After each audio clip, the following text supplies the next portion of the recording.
What if the drink you reach for every night before bed, the one that's become such an automatic part of your evening ritual that you barely think about it, is actually one of the primary reasons you're waking up at 3 in the morning or feeling unrest despite going to bed at a reasonable hour? Most people over 50 who struggle with sleep focus their attention on the obvious culprits, stress, an uncomfortable mattress, or simply assume disrupted sleep is an unavoidable part of aging. But there's a category of common evening habits that rarely gets adequate attention. Specific drinks that feel relaxing or harmless in the moment, but that quietly interfere with sleep architecture in ways most people never connect back to what they drank a few hours earlier. So today we're going to walk through 5 specific bedtime drinks that commonly undermine sleep quality after 50, exactly why each one interferes with your body's ability to achieve genuinely restful sleep, and what to drink instead if you're looking for a genuinely sleep-supportive evening beverage. Before we begin, remember this video is for education only. If you're experiencing persistent, significant sleep difficulty, please speak with your doctor, since disrupted sleep can sometimes reflect an underlying condition worth evaluating directly, beyond what evening drink choices alone would explain. Now let's begin. Most people ask, what can I drink to help me sleep? But before answering that question productively, it's worth addressing the reverse side of this equation first, since several commonly consumed evening drinks actively work against sleep quality, meaning identifying and removing these disruptive habits often matters more than adding a new sleep-supportive drink on top of an evening routine still undermined by one of these 5 common choices. The better question is, what am I currently drinking in the hours before bed? And does any of it belong on this list of genuinely sleep-disrupting choices? Because after 50, your body's tolerance for several of these specific compounds shifts in ways that make their sleep-disrupting effects considerably more pronounced than they may have been in earlier decades. Here is why evening drink choices matter more after 50 specifically. Sleep architecture itself, meaning the natural progression through different sleep stages throughout the night, tends to become somewhat lighter and more easily disrupted with age, meaning substances that might have produced only mild sleep disturbance in your 30s can produce more noticeable, meaningful disruption now. Caffeine metabolism, discussed in other conversations about coffee timing, slows somewhat with age, meaning caffeine consumed in the evening remains active in your system longer than it once did. And bladder capacity and nighttime urine production patterns shift somewhat with age for many people, making evening fluid intake, particularly certain types, more likely to produce disruptive nighttime bathroom trips than was typically the case in earlier decades. Think of your sleep like a delicate ecosystem that, when left undisturbed, naturally progresses through its own healthy, self-regulating cycle each night. Certain evening drinks function like introducing a disruptive element into that ecosystem, not necessarily destroying it entirely, but throwing off its natural balance and progression in ways that produce genuine, measurable consequences by morning. Understanding which specific drinks tend to introduce this disruption, and why, gives you genuine, actionable information for protecting that delicate, naturally self-regulating process your body relies on each night. Let's start with the first bedtime drink, and perhaps the most commonly underestimated, alcohol, particularly a nightcap consumed specifically to help fall asleep more easily. Many people find that alcohol does genuinely help them fall asleep faster initially, since it has a sedating effect on your nervous system in the short term. However, this initial sedating effect masks a genuinely significant, well-documented disruption to your sleep architecture that unfolds over the following hours. As your body metabolizes the alcohol throughout the night, it produces a rebound effect that fragments your sleep, particularly reducing the amount of REM sleep, a sleep stage important for cognitive function and emotional processing, during the second half of the night. This often produces a pattern where you fall asleep quickly but wake unexpectedly a few hours later, sometimes with a racing heart or difficulty falling back asleep, a pattern many people never connect back to their evening drink, since the disruption occurs hours after consumption rather than immediately. After 50, alcohol's effect on sleep architecture tends to be more pronounced, partly due to changes in how your body metabolizes alcohol with age, and partly due to the naturally lighter, more easily disrupted sleep architecture already discussed. The fix involves avoiding alcohol within at least 3 to 4 hours of bedtime, and for anyone specifically using alcohol as a sleep aid, recognizing that this approach genuinely works against restful, restorative sleep despite feeling helpful in the moment, making it worth exploring genuinely sleep-supportive alternatives instead. The second bedtime drink involves caffeinated tea, particularly black tea or green tea, which many people mistakenly consider a gentler, more sleep-friendly alternative to coffee simply because it contains somewhat less caffeine per serving. While tea does generally contain less caffeine than an equivalent serving of coffee, it still contains a meaningful amount, and as discussed in other conversations about caffeine metabolism slowing with age, Even this smaller amount can remain active in your system for a considerably longer stretch than many people realize, particularly when consumed in the evening. Many people specifically choose tea as an evening ritual, associating the warm, comforting beverage with relaxation, without recognizing that the caffeine content, however modest compared to coffee, is still working against the sleep they're hoping this evening ritual will support. The fix involves checking whether your chosen evening tea is genuinely caffeine-free, opting for herbal varieties like chamomile or rooibos, which contain no caffeine at all, rather than assuming any tea labeled simply as tea is automatically gentle enough for evening consumption. The third bedtime drink involves sugary beverages more broadly, including sweetened juices, sodas, or even seemingly wholesome options like a large glass of chocolate milk, consumed in the hours before bed. As discussed in other conversations about evening blood sugar patterns, consuming a significant amount of sugar close to bedtime can produce a blood sugar spike followed by a corresponding drop during the night, a fluctuation that can genuinely disrupt sleep continuity, sometimes producing an unexplained waking in the middle of the night as your body responds to this overnight blood sugar dip. This effect tends to be more pronounced after 50 due to the naturally declining insulin sensitivity discussed extensively in other conversations, meaning a sugary evening drink that might have produced minimal disruption decades earlier can now meaningfully interfere with your overnight blood sugar stability and, by extension, your sleep continuity. The fix involves avoiding significantly sweetened beverages in the hours before bed, choosing water, herbal tea, or one of the genuinely sleep-supportive options discussed later in this video instead. The fourth bedtime drink involves a large volume of any fluid consumed shortly before bed, regardless of its specific content, an issue related more to volume and timing than to any particular ingredient. Many adults over 50 experience some degree of change in bladder capacity and nighttime urine production compared to earlier decades, meaning a large glass of water or any other beverage consumed in the final hour before bed is considerably more likely to produce a disruptive nighttime bathroom trip now than it may have in your 30s or 40s. This isn't a reason to avoid adequate hydration throughout your day, since hydration remains genuinely important, discussed extensively in other conversations, but rather a reason to be more thoughtful specifically about the timing and volume of fluid consumed in the final hour or two before bed. The fix involves front-loading your fluid intake earlier in the evening, tapering to smaller amounts as bedtime approaches, rather than consuming a large volume of any beverage, healthy or otherwise, immediately before turning in for the night. Now let's talk about the fifth and final bedtime drink, and this one involves certain herbal or supplement-based drinks that carry an unearned reputation for being universally sleep-supportive without much individual consideration, particularly certain energizing herbal blends sometimes mistakenly consumed in the evening due to marketing that emphasizes general wellness without clearly distinguishing between energizing and calming properties. Some herbal blends marketed broadly for general health and wellness actually contain stimulating ingredients like ginseng, guarana, or even significant amounts of green tea extract, none of which are appropriate for evening consumption despite appearing on a wellness-oriented product that might seem reasonable to include as part of a bedtime routine without carefully checking the specific ingredient list. The fix involves reading the actual ingredient list of any herbal or wellness drink you're considering for evening use, specifically checking for stimulating compounds rather than assuming any product marketed broadly under a wellness or health framing is automatically appropriate for evening, sleep-supportive consumption. Now, before we go further, let's debunk a few common myths about bedtime drinks specifically. For years, many people believed that alcohol genuinely helps sleep, based on the immediate sedating effect it produces, without recognizing the significant sleep architecture disruption that unfolds during the later hours of the night, well after the initial sedating effect has worn off. Some believed that tea, simply by virtue of being tea rather than coffee, is automatically appropriate for evening consumption regardless of its actual caffeine content. Some believe that sugar's effect on sleep is negligible compared to more obviously stimulating substances like caffeine, without recognizing the genuine blood sugar and sleep continuity connection discussed throughout today's video. And some believed that any product marketed with wellness-oriented language is automatically appropriate for evening use, without checking the actual specific ingredients involved.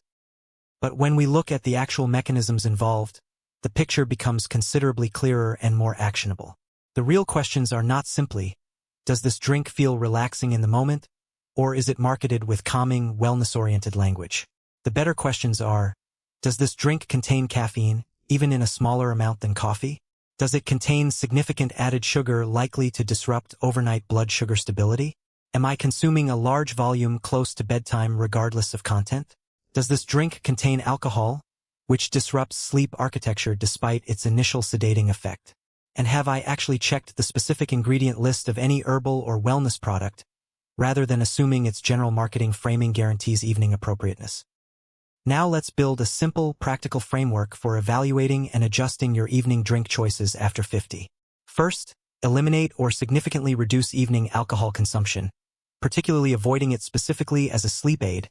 given the meaningful sleep architecture disruption discussed throughout today's video. Second, switch any caffeinated evening tea to a genuinely caffeine-free herbal alternative, checking labels carefully rather than assuming any tea is automatically appropriate for evening consumption. Third, avoid significantly sweetened beverages in the hours before bed,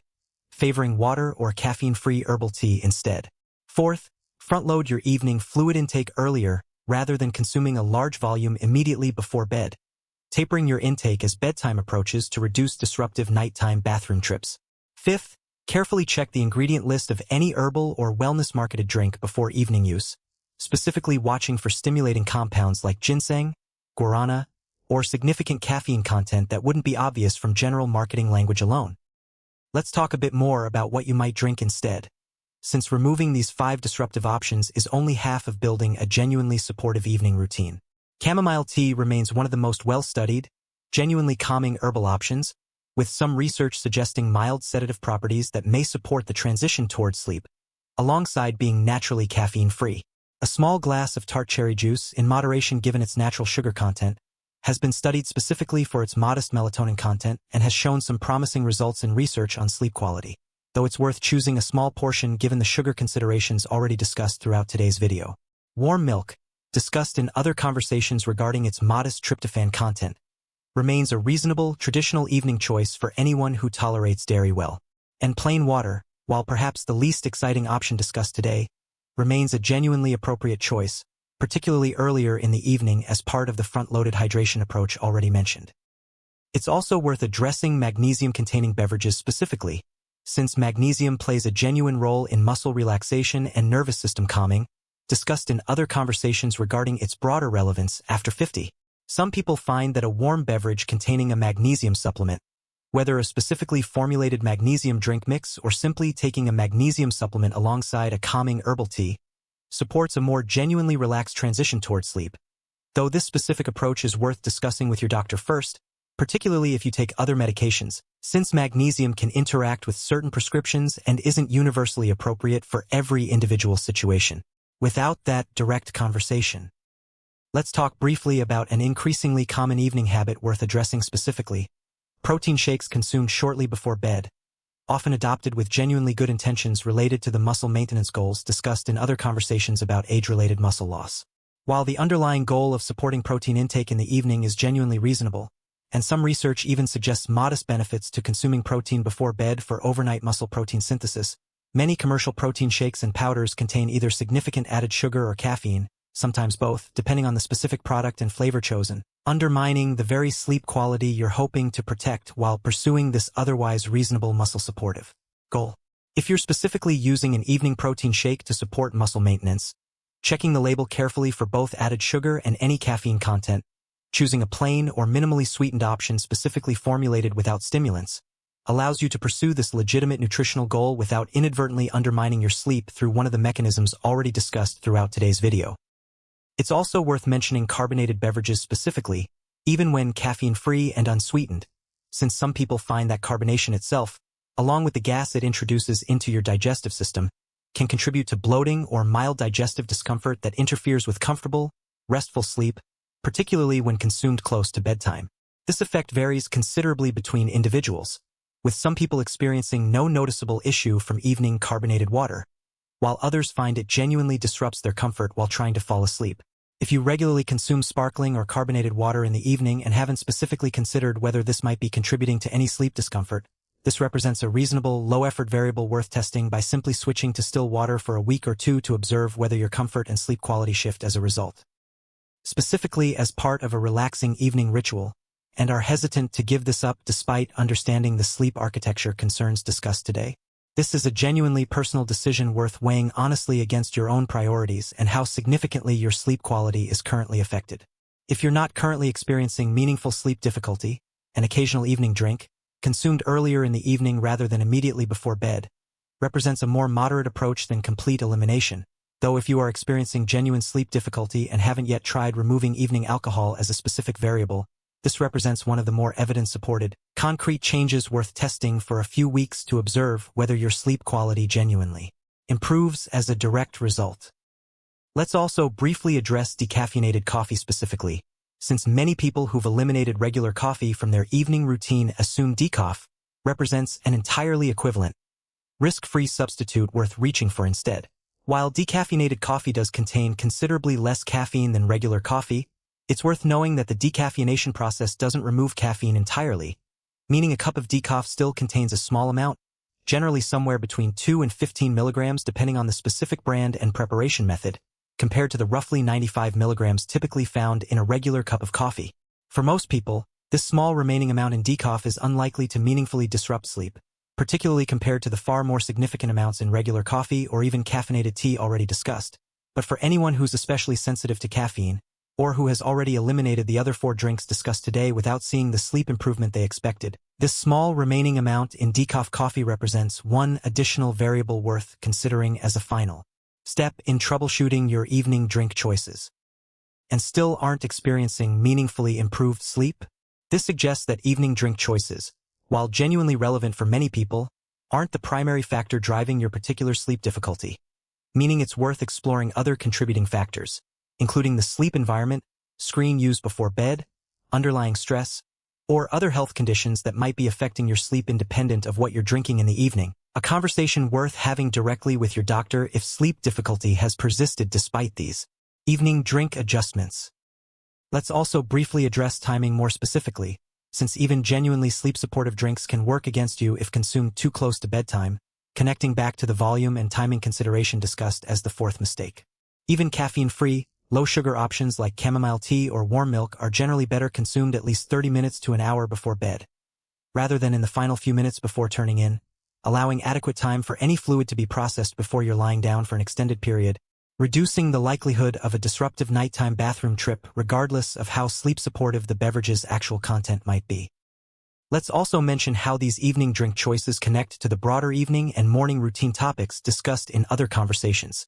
Since sleep quality doesn't depend on any single isolated factor, the paced breathing practice discussed in other conversations, incorporated as part of a calming evening routine alongside your chosen beverage, can complement the drink choices discussed throughout today's video,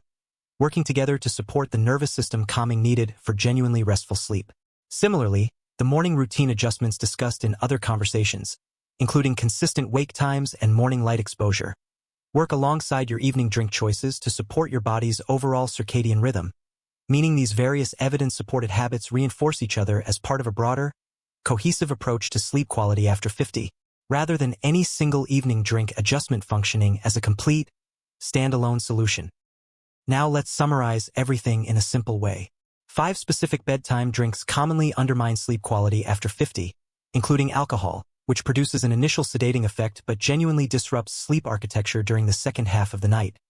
Caffeinated tea, often mistakenly assumed to be automatically gentle enough for evening use despite containing meaningful caffeine.